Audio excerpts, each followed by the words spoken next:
I'm not a morning person. Dedicated to being passionate about it. Bodybuilders have become more lazy. People have always thought I lift fake weights. Iran and the United States. You take responsibility for that. What is the biggest advice you want to give to aspiring bodybuilders? You made a video also, I've seen that you said that, if you're doing it for money, you're doing it for the wrong reason. But if somebody wants to build a career like you have, in the sport, what is the advice you want to give those people? Well, if you don't have a passion for it, don't do it. It's not one of those things where you get into it and say, well, I'd like to sell houses. I'd like to get into real estate. You need to have a passion for it. It's like you would be doing this, spending the same amount of time on this, whether it was your profession or not. Then it's a good idea to try to make it your profession.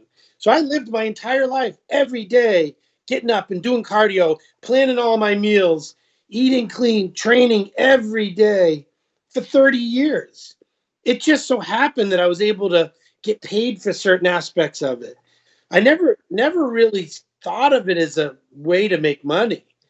Back in the late 90s, I started seeing my brother signing these lucrative contracts and doing photo shoots and, doing really well. And I'm like, wow, I never thought of it that way.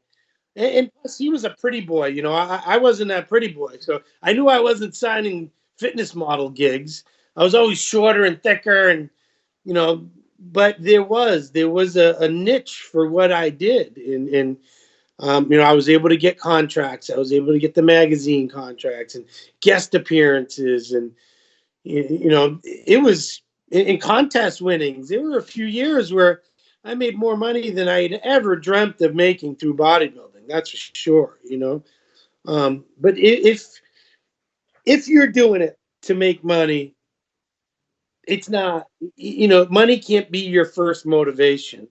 You have to live and breathe bodybuilding and then be a good businessman on top of it. Then you can succeed. Then you can do really well.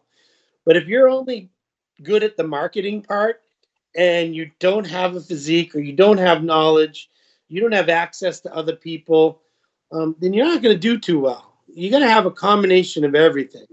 And it starts with the passion. Whether I ever make a penny from bodybuilding ever again, I love it and I live it. I live that part. I'm forever a bodybuilder.